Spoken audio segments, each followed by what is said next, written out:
अस्सलाम वालेकुम स्टूडेंट्स। आज हम नाइन्थ क्लास का मैथ का साइंस ग्रुप का पेपर डिस्कस करेंगे स्टूडेंट। इसमें आपके पास सबसे जो पहले पोर्शन है इसका स्टूडेंट वो होता है आपके पास एमसीक्यूज़ का। तो इसमें एमसीक्यूज़ नंबर आपके पास कितने गिवन होते हैं स्टूडेंट? 15 एमसीक्यूज़ आपके पास आते हैं और 15 नंबर इसके एमसीक्यूज़ के। ठीक है, आपने सबसे पहले जो आपका लिखा हुआ है क्वेश्चन नंबर 1, तो आपने वो लिखा है which one is scalar matrix. तो आपके पास स्केलर वो होते हैं जिनका बेटा ये डायगोनल सेम होता है, ये वाला डायगोनल सेम होता है। तो डायगोनल इसमें स्टूडेंट आपको कौन किस में से सेम नज़र आ रहा है? इसमें नहीं स्टूडेंट, ये तो जीरो जीरो वाला भी बेटा इसका नहीं होता है ये। ठीक है, यहाँ पे इसका के यानी कोई कांस्टेंट नंबर आने चाहिए, जैसे आपके पास यानी कोई नंबर होने चाहिए जीरो के अलावा कोई भी। ठीक है, यानी के इधर लिखा होता है स्टूडेंट, इसका जो जर्नल होता है ना वो लिखा होता है के वाला। तो इसका मतलब है कोई आपके पास स्केलर नंबर इधर आना चाहिए, कोई नंबर आना चाहिए, तो आपके पास वो स्केलर मैट्रिक्स का बनेगा जब इसका डायगोनल सेम होगा। तो डायगोनल स्टूडेंट इसके सी मैट्रिक्स में, सी ऑप्शन में, तो बेटा ये आपके पास सी एम सी को जिसका करेक्ट है। आगे लिखा हुआ है एक्स की पावर 0/2। तो एक्स की पावर 0 स्टूडेंट 1 होती है, 1 के नीचे क्या आएगा? 2। तो इसका मतलब है इसका एमसीक्यू कौन सा करेक्ट होगा? बी वाला। ठीक है, लॉग 10 की पावर 3। तो पावर सभी स्टूडेंट को पता है कि ये जो पावर होती है ये शुरू में आ जाती है, तो बेटा ये 3 शुरू में आएगा। आगे आ जाएगा log 10, क्या आएगा? log 10 आप कैलकुलेटर से लेंगे तो वो आएगा 1। तो 3 1 दा 3, तो बेटा ये आपके पास इसका C M C Qs correct है। तो इसमें आपके पास फर्स्ट डिजिट फर्स्ट वाले का सेम है, तो सेकंड डिजिट सेकंड का सेम है, तो इसका मतलब है फर्स्ट का स्केयर बनेगा। तो 9 plus minus minus under root 2 को अंडर रूट 2 से मल्टीप्लाई करेंगे, ऊपर स्केयर बन जाएगा स्टूडेंट। तो ये 9 माइनस अंडर रूट 2 ऊपर आ जाएगा स्केयर। तो ये स्टूडेंट इसके ऊपर ऐसे आएगा, स्केयर अंडर रूट से काट जाएगा। तो 9 - 2 कितना होता है स्टूडेंट? 7। ठीक है, आपके पास ये आंसर आ जाएगा।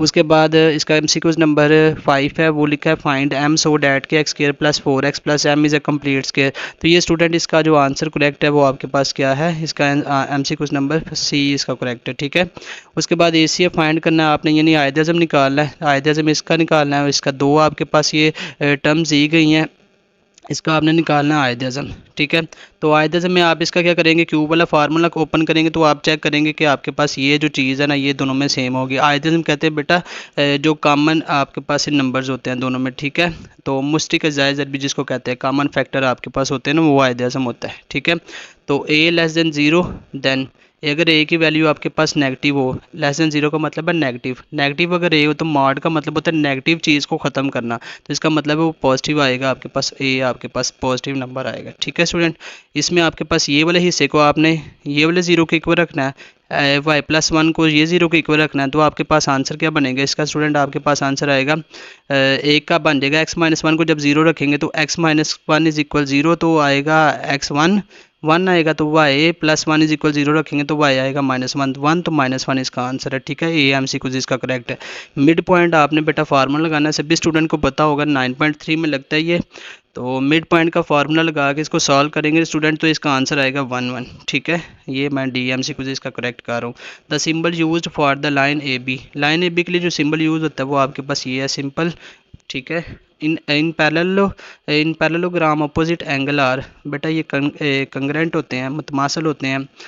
One and only one line can draw through the point, 2 point, 2 point के दरमियान सिर्फ और सिर्फ एक ही लाइन ड्रा कर सकते हैं हम। ठीक है, उसके बाद the dash of the side of the triangle are concurrent the right bisector, यानी अमूदी नासिफ किसी मसलस के अजला के अमूदी नासिफ हम नुक्ता होते हैं। तो ये आपने थ्योरम की स्टेटमेंट आई हुई है आपको। ठीक है, एमसीक्यूज नंबर जो 13 है। उसके बाद 14 आया द डैश एल्टीट्यूड ऑफ आइसोसाइकिल ट्राइंगल आर कंकरेंट। तो बेटा जो आइसोसाइकिल ट्राइंगल्स होती हैं इसको कहते हैं मसाविल स्कैन मसलसें। ठीक है, तो मसाविल स्कैन जो ट्राइंगल्स होती हैं ना बेटा, इसमें इसकी कोई सी दो साइड्स आपस में क्या होती है? सेम होती है, तो इसका आंसर है 2। ठीक है, तो एरिया बेटा आपको पता है लेंथ मल्टीप्लाई विड्थ होता है 4 3 12 सेंटीमीटर स्क्वायर आंसर आ जाएगा। ठीक है, ये मैंने लगा दिया।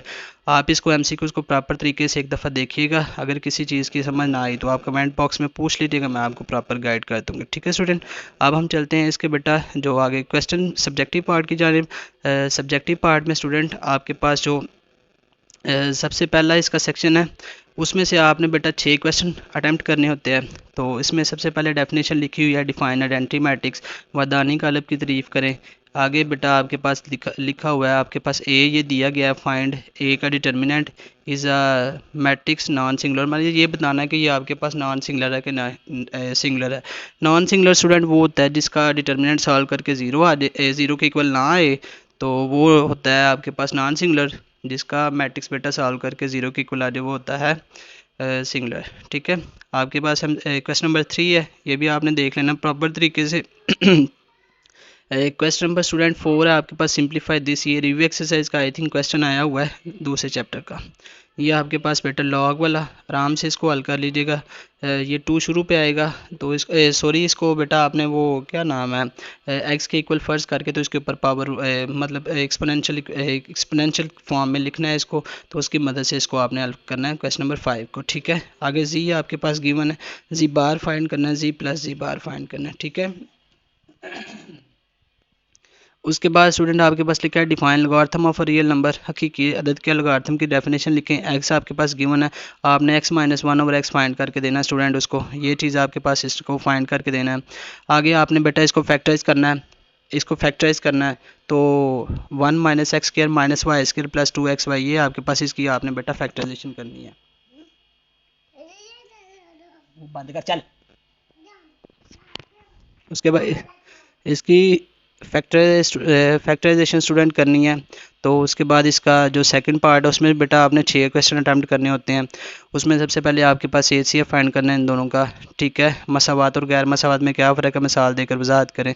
मसावात बेटा स्टूडेंट वो होती है जिसमें इक्वल का साइन आ जाता है, तो गैर मसावात तो वो होगी जिसमें इक्वल का साइन नहीं आता, जिसमें लेस दैन और ग्रेटर दैन के साइन आते हैं उसको हम क्या कहते हैं, गैर मसावात। तो इसकी डेफिनेशन आप प्रॉपर बुक से देख लीजिएगा। ठीक है, इसको आपने बेटा सॉल्व करके देना, 7.2 का क्वेश्चन है, ईजिली है, आराम से हो जाएगा। ठीक है, उसके बाद आपके पास ये 8वें चैप्टर का क्वेश्चन है, ये आपने बताना है एक्स एक्सिस पर आई करता है या वाई एक्सिस के पैरेलल है या एक्स एक्सिस के, तो ये आपने प्रॉपर तरीके से देख लेना। ओके स्टूडेंट, अब हम चलते हैं इसके नेक्स्ट क्वेश्चन, क्वेश्चन नंबर 5 की जानब। क्वेश्चन नंबर 5 में आपके पास 8.2 का ही आया हुआ है स्टूडेंट, सॉरी 8.1 में ही आया हुआ है ये क्वेश्चन, आपने इसको प्रॉपर तरीके से देख लेना है। मुख्तलिफ अज़लाह मुसल्लस की तारीफ़ करें। ठीक है, एंड पॉइंट आपके पास दिए गए हैं 9वें चैप्टर का बेटा, सेंटर आपने फाइंड करना है।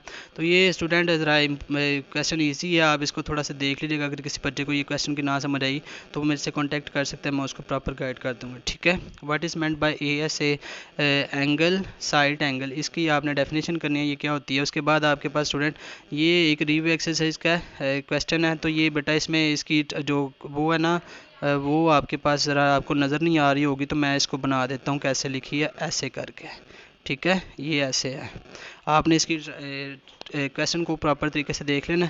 उसके बाद जो नेक्स्ट लिखा हुआ है आपके पास define bisector of a line triangle, इसमें से भी आपने स्टूडेंट 6 अटैम्प्ट करने हैं। अब चलते हैं इसके नेक्स्ट पेज के ऊपर। नेक्स्ट पेज में स्टूडेंट आपके पास very very important question, question number इसका जो 2 है। ठीक है, आपने देखना है 3 सेंटीमीटर 6 सेंटीमीटर 9 सेंटीमीटर मसलस के ज़िला की लंबाइयाँ नहीं है और क्यों नहीं है, ये वजाहत करनी भी है आपने दलील के साथ। ठीक है, आपके पास next what is the difference between ratio and proportion, definition आपने करनी है। By geometrical figure define similar, आपने मतलब इसकी फिगर भी बनानी है, सिमिलर ट्रायंगल्स कौन सी होती हैं। डिफाइन कन्वर्स ऑफ पैथागोरस, मतलब मसला अक्स मसला क्या होता है ये आपने बताना है। उसके बाद आपने ये क्वेश्चन उसको वेरीफाई करना है कि ये साइड है राइट ट्रायंगल की कि नहीं, इसके ऊपर बेटा पैथागोरस थ्योरम लगाएंगे तो आपको पता चल जाएगा। ठीक है, क्वेश्चन नंबर 6 की बात कर रहा हूँ मैं। तो उसके बाद आ जाती है ये स्टूडेंट, ये आपने देखना है। ठीक है, फाइंड द एरिया, इसमें एरिया आपने फाइंड करके देना है। आगे ये चैप्टर नंबर 16 में आया हुआ है, तो इसको आप देख लीजिएगा। ओके, तो सरकम सेंटर की डेफिनेशन है। उसके बाद आपके पास स्टूडेंट ये लॉन्ग के हवाले से आ जाते हैं बात, तो कोई से 3 सवाल के जवाब तहरीर करने, सवाल नंबर 9 लाजमी करना है। यानी आपके पास question number 5, question number 6, question number 7, ये आपके पास 3 है, 3 में से आपने सॉरी ये क्वेश्चन नंबर 8, ये 4 है आपके पास, 4 में से आपने 2 अटैम्प्ट करने हैं। और क्वेश्चन नंबर जो 9 है ना वो बेटा A और B की सूरत में आएगा, इसमें से आपने एक लाजमी करना। तो ये बेटा चैप्टर नंबर 12 में से आया हुआ है, ये चैप्टर नंबर 16 में से आया हुआ है। ठीक है, अब इसके क्वेश्चन देख लेते हैं। ये आपके पास स्टूडेंट आई थिंक 1.5 का क्वेश्चन है, इसको आपने देख लेना है। और ये आपके पास स्टूडेंट दूसरे चैप्टर में से आया हुआ है, इसको भी देख लेना, वेरी इंपॉर्टेंट टॉपिक है ये बेटा, इसको अच्छे तरीके से। ये आपके पास तीसरे चैप्टर में जो प्रूव है ना थ्योरम का वो आया हुआ है, ये जो 4.2 में से आया हुआ है बेटा, ये आपके पास 5.2।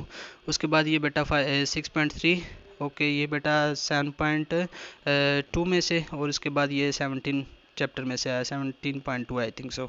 ठीक है, इसको आपने देख लेना, जो भी आपको इसमें से अच्छे तरीके से आपने किए हुए हैं प्रिपेयर, उसको आपने देख लेना। तो आई थिंक सो ये आपके लिए पेपर में बेटा हेल्पफुल साबित होगा। तो बाकी दुआओं में याद रखिएगा।